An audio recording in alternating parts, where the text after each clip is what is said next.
Hey, Josh Scorcher, Fire Joker, and yeah, I had to take down my number 2 Unscripted because for reasons I would rather not talk about.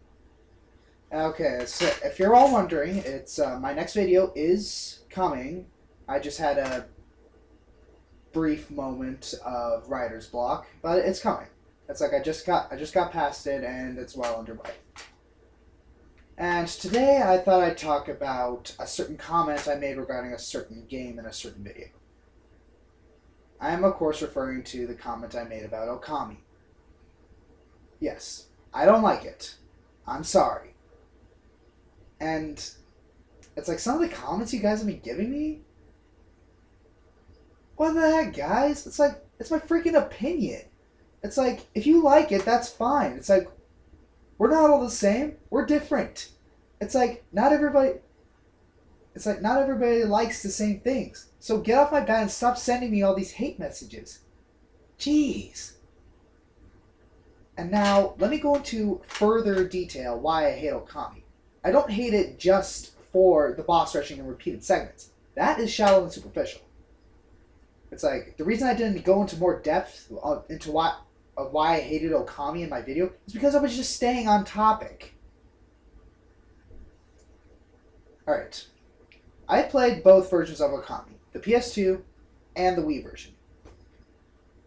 In my case, it's kind of a pick your poison. It's like the PS2, it's not really all that immersive or control-wise friendly. At least I found it that way.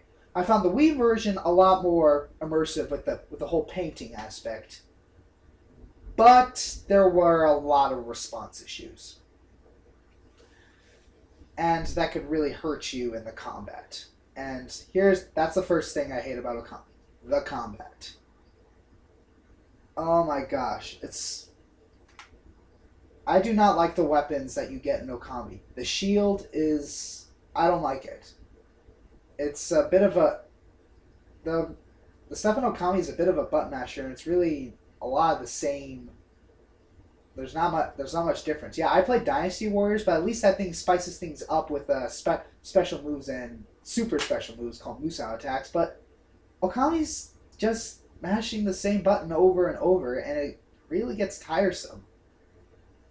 It's like the only weapon I actually enjoyed using was the bead weapons. Yeah, those weapons are fun to use. And it's the powers that they give you. I liked some of them, but most became a bit problematic as the game went on. Like the slowdown power. I really don't like when developers give me a slowdown power. Why? Because I abuse it. I cannot resist abusing a slowdown power. Slowdown powers are game breakers. Okay? If you've played Fable, you know what I'm talking about. And some of the powers are ripoffs of each other. It's like the lightning, the water, the fire, like drawing one point to another. It's like a lot of those powers are similar, and it's kind of lazy. And the monsters. Alright. One of the reasons I stopped playing World of Warcraft was the fact that they kept reskinning the same enemies over and over, and you would fight them all the way up until like level 80. I actually stopped at level 40, but you get my point. It's like that's kind of the same deal here. And a lot of the monsters, the battles, they last like a really long time. Like, take a mini boss, like say from Legend of Zelda. Let's see, the Flame Dancer. Imagine if you had to fight him 5 times. Like, imagine you had to fight him every 5 minutes. It would get very tired. It would get very annoying, wouldn't it? That's kind of how I feel with Okami. It's like all these enemies require special conditions in order to beat them, and it's like that's all fine and dandy for a mini boss. But if it happens over and over and over, It's annoying. Really annoying. And here, now let's move on to why I hate Okami again. Second subject. The story is stupid. It was pretty cool at time. It was pretty cool at times, being a reference to a lot of Japanese mythology, but it's stupid. It's Let me give you an example. It's like it's like the story doesn't know what wants to be. It doesn't know if it wants to be serious. It doesn't know what it wants to be silly. It doesn't know if it wants to be satirical. I just don't know what it's trying to do. It's like the Arc of Yamato, the place where I stopped playing. It's like right before you enter it, you actually have a rather emotional moment with Issen, and he wants to leave, and Waka reveals that Issen is the celestial envoy, etc. And then all of a sudden, Waka tangos with Amaterasu. How did we suddenly slip from an emotional moment to a tango with a wolf? That's not funny. That's stupid. It's like, and another thing I hate is that sometimes the story wasn't clear on where you had to go or what you had to do. And that really irked me. It's like, I hate being lost. I hate not knowing what I'm supposed to do.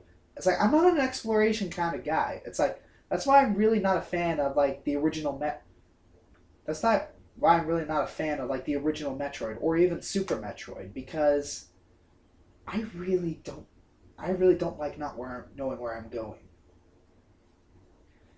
And the supporting cast, namely the gods. This is another flip-flop personality thing. It's like, some of the gods were actually pretty cool. It's like, namely the first one, the freaking dragon. A little cliche, but still pretty cool. Then they got stupid. It's like, let's get the snake boss. The snake god, sorry. The snake god. It's like, it comes down, it's a snake in a bottle, and it tries to get out, it can't. Yeah, that's kind of funny. And then all of a sudden it goes into, like, its grand mode, like, oh, Amaterasu, creator of all things that is good, and mother to us all. It's like, what? It just makes no sense to have these gods be stupid and then be serious, like, and pompous like that. It's like, I would have been fine if it was just the sheep god that was stupid. Like, it's like, that's a little scene where it fails to try to do a matrix dodge of all those mandolins. I would have laughed a lot harder on that if it was just that god that was stupid. Oh yeah, and speaking of stupid gods, let's talk about Amaterasu. Yeah, a lot of things bother me about Amaterasu. Namely, what the heck is its gender? It's like, people refer to it as mother to us all, so is it a girl? Well, that can't be right, because it was ogling over multiple women's breasts. It's Japanese, okay? It's like, and Amaterasu is kind of not a very interesting main character. It's like, the backstory's okay, but it's more like a kind of a bit of an amnesia thing. It's like, not very interesting, and when she's just uninteresting. It's uninteresting. Alright, next, the controls.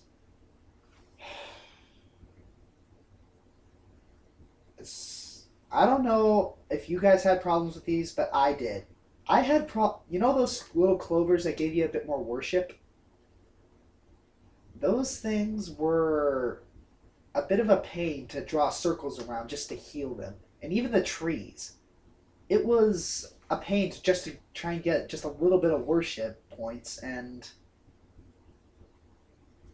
it's like, and sometimes when I would try and draw circles around the clovers, it would make it blow wind or sunrise, which is really irritating. And so you can imagine the kind of frustration I had with the digging minigames. Those were not fun at all. Those were probably the most frustrating experiences I've ever had in video games. Alright, next, the music. It was pretty good, but other than the final boss battle, which I had to look up on YouTube because I stopped playing, other than the final boss battle, most of the music is pretty unmemorable. It's good, yes, it's nice sounding, but it's pretty unmemorable. And the graphics. Yes, the game is beautiful, okay? It's pretty. It's cel-shaded. What do you expect? Alright, and that's why I hate Okami. In conclusion, I'm going to paraphrase a quote by BandGeek8408. Okami has two redeeming factors. It looks nice, and it sounds nice. Not quite enough to save it. Cut!